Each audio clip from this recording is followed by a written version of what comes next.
കേരളത്തിലങ്ങോളം മാനവ സൗഹാർദ്ദ വേദികളിലും ക്ഷേത്രോത്സവങ്ങളിലും നിറസാന്നിധ്യമാണ് ബഹുമാന്യനായ പണ്ഡിതൻ മുജാഹിദ് ബാലുശ്ശേരി.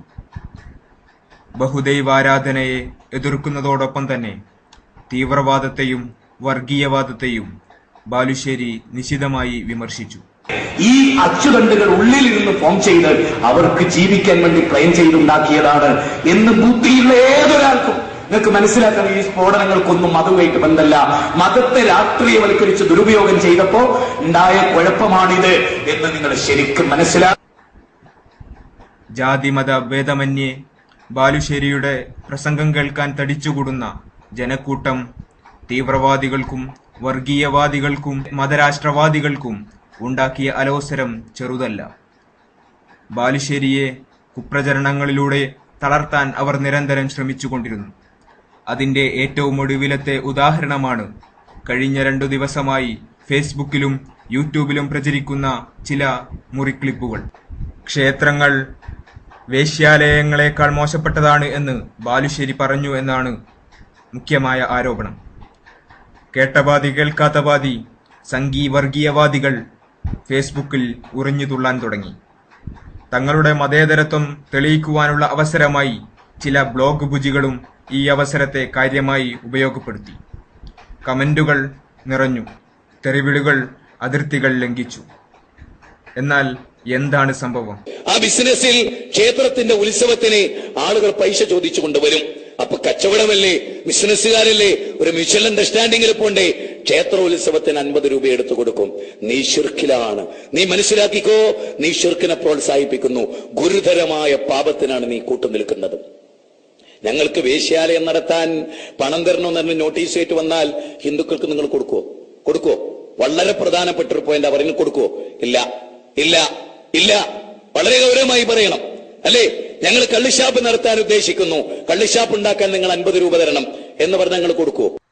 ഇതാണ് തെറ്റിദ്ധരിപ്പിക്കലിന് ആധാരമായ ബാലുശ്ശേരിയുടെ പ്രഭാഷണത്തിലെ ചെറിയ ഒരു ഭാഗം. എന്നാൽ ഇവിടെ ക്ഷേത്രങ്ങളെ വേശ്യാലയങ്ങളോടോ കള്ളുഷാപ്പുകളോടോ ഉപമിക്കുകയാണോ ബാലുശ്ശേരി ചെയ്തത്? ഒരിക്കലുമല്ല എന്ന് പ്രസ്തുത പ്രഭാഷണമോ ബാലുശ്ശേരിയുടെ മറ്റു പ്രഭാഷണങ്ങളോ മുഴുവനായി കേട്ട എല്ലാവർക്കും മനസ്സിലാകുന്ന ഒരു കാര്യമാണ്.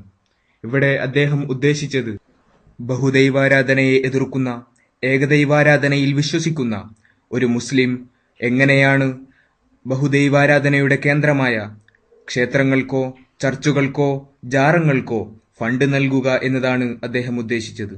ഒരു തിന്മയെ എതിർക്കുന്ന ആൾ അതിനുവേണ്ടിയുള്ള കേന്ദ്രത്തിന് പണം കൊടുക്കില്ലല്ലോ എന്ന അർത്ഥത്തിലാണ് കള്ളുഷാപ്പിന് നിങ്ങൾ പണം കൊടുക്കില്ലല്ലോ എന്ന ചോദ്യം അദ്ദേഹം ഉന്നയിച്ചത്. അതോടൊപ്പം തന്നെ ബാലുശ്ശേരി പള്ളിയിൽ നടത്തുന്ന പ്രഭാഷണത്തിൽ ഒരു ആദർശവും പുറത്തു നടത്തുന്ന മാനവ സൗഹാർദ്ദ വേദികളിൽ മറ്റൊരു ആദർശവും പറയുന്നു എന്ന വാദവും ഈ ക്ലിപ്പിനോടനുബന്ധിച്ച് ചിലർ ഉയർത്തിക്കാട്ടുന്നു. എന്നാൽ ഇതേ മാറ്റർ ഒരു മാനവ സൗഹാർദ്ദ വേദിയിൽ ബാലുശ്ശേരി എല്ലാവർക്കും മുമ്പിലായി അവതരിപ്പിക്കുന്ന പൂർണ്ണഭാഗം കേട്ടാൽ ഈ വിഷയത്തിലുള്ള തെറ്റിദ്ധാരണ നീങ്ങും. മതസൗഹാർദ്ദം എന്ന് പറഞ്ഞൊരു സംഗതി ഇല്ലട്ടോ ലോകത്ത്. ഒരിക്കലും നമ്മൾ ആ പദം ഉപയോഗിക്കരുത്. മതസൗഹാർദ്ദമല്ല, മാനവിക സൗഹാർദ്ദം. മതസൗഹാർദ്ദം എന്ന് പറഞ്ഞാൽ എന്താ നിങ്ങൾ മനസ്സിലാക്കി? മതലയനത്തെയാണ് നമ്മൾ മതസൗഹാർദ്ദം എന്ന് പറയുന്നത്. അതായത് ഒരു ഹിന്ദുവിന്റെ ക്ഷേത്രത്തിൽ പോകുന്ന ഒരു മുസ്ലിം അവിടെ പോയി ചെണ്ട മുട്ടിയാൽ ഭയങ്കര സൗഹാർദ്ദം. അതല്ല സൗഹാർദ്ദം, അത് മതലയനമാണ്. മാനവിക സൗഹാർദ്ദം അതായത് നിങ്ങൾക്കറിയാം, ശബരിമലയിലേക്ക് പോകുമ്പോൾ അയ്യപ്പ ഭക്തന്മാർ മുസ്ലിങ്ങളെ വീട്ടിൽ നിന്ന് ഭക്ഷണം കഴിക്കില്ല. മുസ്ലിങ്ങളതല്ല, മിക്ക വീട്ടുന്ന എന്താ, അവർ നോമ്പ് നോൽക്കാറുണ്ട്, മണ്ഡലം നോമ്പ്. ആ നോമ്പ് നോൽക്കുന്ന സമയത്ത് നമ്മൾ ഭക്ഷണം കൊടുത്താൽ ഞങ്ങൾക്ക് പാടില്ല. ഒരു വർഗീയവാദിയായിട്ടാ അല്ല, അവന്റെ വിശ്വാസം. നമ്മുടെ ഒരു മുസ്ലിം ക്ലിയറായി, നിങ്ങൾക്കറിയാം, ക്ഷേത്രം ബിംബാരാധനയിൽ അധിഷ്ഠിതമാണ്. ഇസ്ലാം അതിനെതിരാണ്, നിങ്ങൾക്കറിയാലോ. ക്രിസ്ത്യാനികൾ ബിംബാരാധനയിൽ അധിഷ്ഠിതമാണ്. ഇസ്ലാമിനെതിരാ. ക്രിസ്തീയ പള്ളി ഉണ്ടാക്കാൻ മുസ്ലിമിനോട് ഫണ്ട് വെച്ച് കൊടുക്കേണ്ടയില്ല. അത് നിങ്ങൾ ശരിക്കും മനസ്സിലാക്കുക. ഒരു ബിംബ പൂജക്ക് മുസ്ലിങ്ങൾ ഫണ്ട് കൊടുക്കേണ്ടയില്ല. എന്താ കാരണം? അത് വർഗീയതയല്ല. നേരെ മറിച്ചൊരു ഹിന്ദു വരികയാണ്, എന്റെ കുട്ടിക്ക് ക്യാൻസറാ, കൊടുക്കണം, എത്ര കൊടുക്കാൻ പറ്റുമോ അത്ര കൊടുക്കണം. ഒരു ഹൈന്ദവ സഹോദരൻ വന്നിട്ട് പറയും, എന്റെ വീടിന്റെ മേൽക്കൂരതാ വീണു പോകാറായി, ബഷീർ എന്നെ ഒന്ന് ഉണ്ടാക്കി തരണം, ഉണ്ടാക്കി കൊടുക്കണം. എന്റെ മോളുടെ വിദ്യാഭ്യാസത്തിന് നീ ചെലവ് തരണം, കൊടുക്കണം. പക്ഷെ മതലയനവും മതസൗഹാർദ്ദവും ഒക്കെ വേറെ വേറെയാണ്. അത് നമ്മൾ ശരിക്കും പഠിക്കണം. അതായത് ഒരു ഹിന്ദു ഒരു മുസ്ലിമിന്റെ പള്ളിയിൽ വന്നിട്ട് അവിടെ ഒരു ബാങ്കാട് കൊടുത്തു, എന്നിട്ട് പിറ്റേത്തെ പത്രത്തിൽ മതസൗഹാർദ്ദത്തിന്റെ ഉന്നത പ്രതീകമായി. അത് മതലയനമാണ്, മതസൗഹാർദ്ദമല്ല, മാനവിക സൗഹാർദ്ദം. അതായത് എനിക്ക് എന്റെ മതത്തിൽ വിശ്വസിച്ചുകൊണ്ട് ഹൈന്ദവനെ സ്നേഹിക്കാൻ കഴിയും. എന്റെ അയൽവാസിയായ ബാബുവേട്ടൻ, നിങ്ങൾ ചോദിച്ചോ അവിടെ ചെന്ന്, എന്റെ നാട്ടിൽ ഓരോ മുസ്ലിം സഹോദരനോട് ചോദിച്ചോ എന്താ മുജാഹിദ് ബാലുശ്ശേരി, ഒരു പറഞ്ഞു എന്തേ എന്റെ മതം എന്റെ വീട്ടിൽ എന്റെ അടുത്ത് വന്നാൽ ഒരു ക്ഷേത്ര ഉത്സവത്തിനാ വരുന്നെങ്കിൽ ഞാൻ കൊടുക്കൂല എന്ന് എനിക്കറിയാം. പിന്നെ ഞാൻ ഏകദൈവാരാധന പറയുന്നതിന് എന്താ വില? ഇനി നിങ്ങൾ തന്നെ എന്തിച്ചോ, ഞാൻ വേശ്യാലയം പാടില്ല, വേശ്യാവൃത്തി പാടില്ല അറിയാം. ഒരുത്തൻ വേശ്യാലയം ഉണ്ടാക്കാൻ ഫണ്ടും ചോദിച്ചു വരിക. ഞാൻ കൊടുത്ത എന്റെ അവസ്ഥ എന്താ? ഞാൻ അന്തസ്സുള്ളവനാണോ?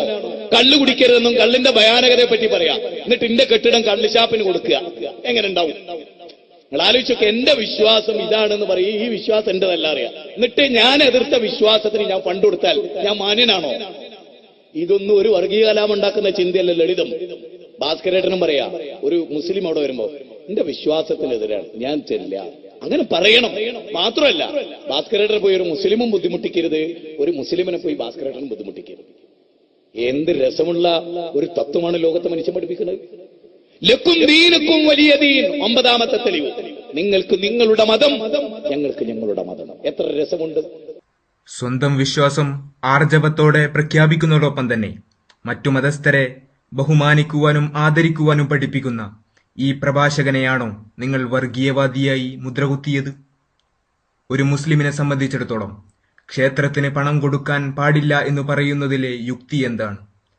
ഒരു യഥാർത്ഥ മുസൽമാനെ സംബന്ധിച്ചിടത്തോളം ക്ഷേത്രത്തിലെ വിഗ്രഹങ്ങളെയല്ല, ആ വിഗ്രഹങ്ങളെ നിർമ്മിക്കാൻ ആവശ്യമായ മൺതരിയുടെ സൃഷ്ടാവിനെയാണ് വിളിച്ചു പ്രാർത്ഥിക്കേണ്ടത് എന്നതാണ് ഒരു മുസ്ലിമിന്റെ ആദർശം. ചർച്ചിൽ പ്രതിഷ്ഠിച്ചിരിക്കുന്ന യേശുവിന്റെ പ്രതിമയെയല്ല, യേശുവിന്റെ സൃഷ്ടാവിനെയാണ് ആരാധിക്കേണ്ടതെന്ന മഹത്തായ ആദർശം. ജാറത്തിൽ കിടത്തിവച്ചിരിക്കുന്ന ഔലിയയെ അല്ല, ആ ഔലിയയെ സൃഷ്ടിച്ച സൃഷ്ടാവിനെയാണ് ആരാധിക്കേണ്ടത് എന്ന മഹത്തായ ആദർശം.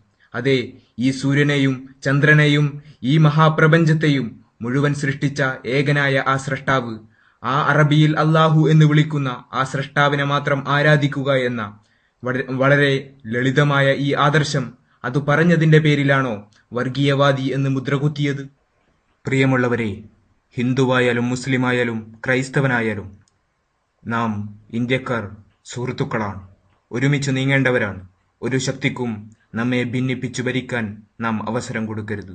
തക്കം പാർത്തിരിക്കുന്ന വർഗീയവാദികളുടെയും തീവ്രവാദികളുടെയും പ്രചാരകരാകരുത് നാം. ഒരു കാര്യം ഷെയർ ചെയ്യുന്നതിനു മുമ്പ് ഒന്നാലോചിക്കുക, അതിൻ്റെ യഥാർത്ഥ വസ്തുതയെന്തെന്ന് അന്വേഷിക്കുക. നാം സുഹൃത്തുക്കളാണ്, സഹോദരങ്ങളാണ്, ഒരുമിച്ച് നീങ്ങേണ്ടവരാണ്. ബാലുശ്ശേരിയുടെ വാക്കുകളിൽ തന്നെ അക്കാര്യം കേട്ട് നമുക്ക് അവസാനിപ്പിക്കാം. വ്യക്തമായൊരു മനസ്സ് നമുക്കുണ്ടാകണം. ഇനി ഇവിടുന്ന് പിരിഞ്ഞു പോകുമ്പോ പരസ്പരം കെട്ടിപ്പിടിച്ചും തെറ്റിദ്ധാരണകളിലോ ആലിംഗനം ചെയ്തു, ബാല നീ എന്റെ സഹോദരനായിരുന്നു, ഞാൻ അറിഞ്ഞില്ല. ബഷീറേ നീ എന്റെ അച്ഛന്റെയും അമ്മയുടെയും മകനായിരുന്നു, നമ്മൾ ഇത്രയും കാലം തെറ്റി നടന്നതായിരുന്നു. നമ്മൾ ഒന്നാണ്, നമ്മുടെ ഈശ്വരൻ ഒന്നാണ്, നമ്മുടെ അള്ളാഹു ഒന്നാണ്, അവൻ മാത്രമാണ് ആരാധ്യൻ. നമ്മുടെ സഹോദരങ്ങളാൽ ഈ നാടിന്റെ നന്മയ്ക്ക് വേണ്ടി നമുക്ക് ഒന്നിക്കാം. ഈ ഒരു മെസ്സേജ് നിങ്ങളുടെ മുമ്പാകെ വിട്ടേച്ചുകൊണ്ട് എന്റെ മനസ്സിൽ പറയാനുള്ള ആശയം വെട്ടിത്തുറന്ന് പറയാൻ എനിക്ക് സാഹചര്യമൊരുക്കിയ എന്നെ സൃഷ്ടിച്ച, നമ്മെ സൃഷ്ടിച്ച ഈ ലോകത്തിന്റെ തമ്പുരാനോട് അഗൈതവമായി നന്ദി പറഞ്ഞുകൊണ്ട് പഠിച്ചവനെ, അൽഹംദുലില്ലാഹി റബ്ബിൽ ആലമീൻ, നിനക്കാണ് സർവസ്തുതിയും. ഈ മനുഷ്യരോട് ഒന്നടങ്കം ഇനിയൊരു വർഗീയ കലാപം നമ്മുടെ നാട്ടിൽ ഉണ്ടാകരുത്, ഇനിയൊരു സംഘട്ടനം നമ്മുടെ നാട്ടിൽ ഉണ്ടാകരുത്.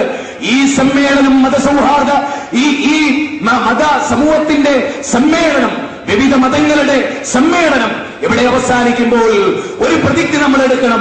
ഇനി ഞങ്ങൾ കല്ലും മുള്ളും മുരടും മൂർക്കൻ പാമ്പും കാഞ്ഞിരക്കുട്ടിയും ആൽത്തറകളും മക്കബറകളും ചാരങ്ങളും പുണ്യപുഷ്പങ്ങളും മണ്ഡപങ്ങളും മനുഷ്യ ദൈവങ്ങളെയും ഞങ്ങൾ ആരാധിക്കുകയില്ല. സകല പ്രപഞ്ചത്തിന്റെ നാഥനെ മാത്രമേ ഞങ്ങൾ ആരാധിക്കൂ. അവൻ 714 കോടി മനുഷ്യരുടെയും ദൈവമാണ്. സിംഹത്തിന്റെ, ആനയുടെ, പശുവിന്റെ, എലിയുടെ എല്ലാത്തിന്റെയും ദൈവമാണ്. അവനെ മാത്രമേ ഞങ്ങൾ ആരാധിക്കുകയുള്ളൂ. ഇനി ഞങ്ങൾ അമ്മയെ നിന്ദിക്കുകയില്ല, ഇനി ഞങ്ങൾ അച്ഛനെ കൊല്ലുകയില്ല, ഇനി ഞങ്ങൾ രാഷ്ട്രീയ കലാപത്തിൽ ഏർപ്പെടുകയില്ല, ഇനി ഒരിക്കലും ഞങ്ങൾ മദ്യപിക്കില്ല, ഇനി ഒരിക്കലും ഞങ്ങൾ പുകവലിക്കില്ല, ഇനി ഒരിക്കലും ഞങ്ങൾ പലിശയിൽ ഏർപ്പെടില്ല, ഇനി ഒരിക്കലും മാനവിക വിരുദ്ധമായ ഒരു പ്രവൃത്തിക്കും ഞങ്ങൾ ചെല്ലുകയില്ല. എന്റെ കൈ ഒരു മുസ്ലിമിന്റെ മേത്ത് വീഴുകയില്ല. എന്റെ കൈ ഒരു മുസ്ലിമിനെ തല്ലാനുള്ളതല്ല, അത് തലോടാനുള്ളതാണ്.